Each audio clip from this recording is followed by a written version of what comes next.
তোরা যে যা বলিস ভাই, আমার সোনার হরিণ চাই।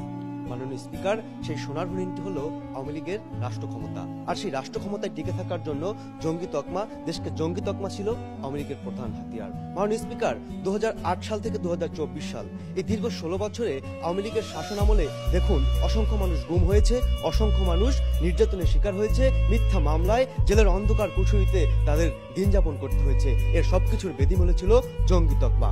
মাননীয় স্পিকার, এই জঙ্গি তকমা ব্যবহার করে আওয়ামী শাসক গোষ্ঠী কিভাবে মাননীয় স্পিকার আন্তর্জাতিক মহলে মাননীয় স্পিকার সমর্থন লাভ করেছে। দেখুন মাননীয় স্পিকার, আন্তর্জাতিক বিশ্বে জঙ্গি তকমা একটি গুরুত্বপূর্ণ বিষয়।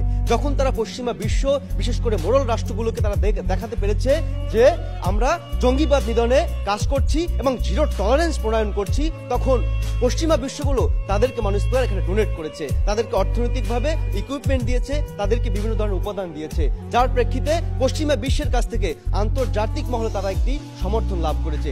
এর পাশাপাশি মাননীয় স্পিকার, আমাদের দেশের যে জনমত, তারা মানুষের মধ্যে বিভাজন তৈরি করেছে।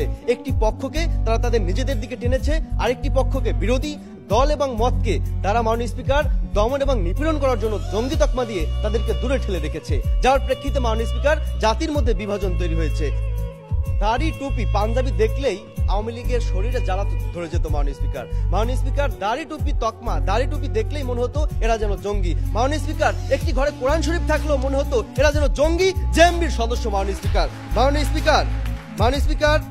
দেখুন মাননীয় স্পিকার, হেফাজত ইসলাম, জামাত ইসলামের কথা যদি আমরা বলি মাননীয় স্পিকার, জামাত এবং শিবিরকে নিষিদ্ধ করা হয়েছে। মাননীয় স্পিকার, কেন নিষিদ্ধ করা হয়েছে? তাদেরকে জঙ্গি তকমা দিয়ে নিষিদ্ধ করা হয়েছে। বহির্বিশ্বকে খুব সহজে তারা দেখাতে পেরেছে এদের দাড়ি আছে, এদের টুপি আছে, এরা পাঞ্জাবি পরে, এরা জঙ্গি। এই জন্যই মাননীয় স্পিকার তাদেরকে খুব সহজে মাননীয় স্পিকার তাদেরকে নিষিদ্ধ করতে পেরেছিল মাননীয় স্পিকার। এবং বহির্বিশ্ব থেকে কিন্তু মাননীয় স্পিকার সেরকম কোনো সাড়া আমরা পাই নাই। কিন্তু আমরা দেখেছি পক্ষান্তরে আওয়ামী লীগ সেই সেন্টিমেন্ট তৈরি করতে পেরেছিল, আন্তর্জাতিক মহলে সেই সমর্থন পেয়েছিল খুব সহজেই। কারণ কি? তারা দেখিয়েছে যে আমরা দমন পীড়ন করছি, কিন্তু সেটা আড়ালে আমরা জঙ্গি দমন করছি। মাননীয় স্পিকার, তাই বলতে চাই মাননীয় স্পিকার, আজকের এই ছায়া সংসদে যে প্রস্তাবটি গৃহীত হয়েছে মাননীয় স্পিকার, আশা করি আজকের এই প্রস্তাবটি এই সংসদে গৃহীত হবে মাননীয় স্পিকার। জনমনে যে বিভাজন সৃষ্টি এবং সুশাসনের ব্যর্থতার যে আড়াল মাননীয় স্পিকার, আওয়ামী লীগ উন্নয়নের কথা যে বললো না মাননীয় স্পিকার, সেখানে আওয়ামী লীগ যে কাজটি করেছে, আওয়ামী লীগ মূলত মাননীয় স্পিকার সুশাসনের আড়ালে তাদের যে দুর্নীতি, শিক্ষা খাতের অবনতি, স্বাস্থ্য খাতের অবনতি, এই সবকিছু মাননীয় স্পিকার ঢেকে দিয়েছে শুধু জঙ্গি নাটক সাজিয়ে। মাননীয় স্পিকার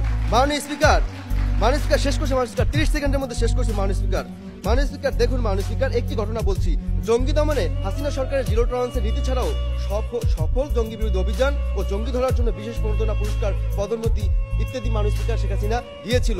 মাননীয় স্পিকার, একটি ঘটনা মাননীয় স্পিকার, অবসরপ্রাপ্ত পুলিশ পরিদর্শক শহীদুল হকের লেখা বই থেকে এটাই প্রমাণ করে যে মাননীয় স্পিকার তিনি তার বইতে উল্লেখ করেছেন, পান্থপথে জঙ্গি অভিযানের ঘটনার পর প্রধানমন্ত্রী শেখ হাসিনা তাকে বলেছিলেন এখানে এসে এমন নাটক না করলেও পারতে। মাননীয় স্পিকার, এদিকে কি প্রমাণ হয় না দেশে মাননীয় স্পিকার আওয়ামী লীগ টিকে থাকার জন্য, তাদের ক্ষমতাকে পাকাপোক্ত করার জন্য জঙ্গি তকমাই ছিল প্রধান হাতিয়ার। আশা করি আমার প্রধানমন্ত্রী কর্তৃক যে প্রস্তাবটি উত্থাপিত হয়েছে সেই প্রস্তাবটি আজকের মঞ্চে গৃহীত হবে।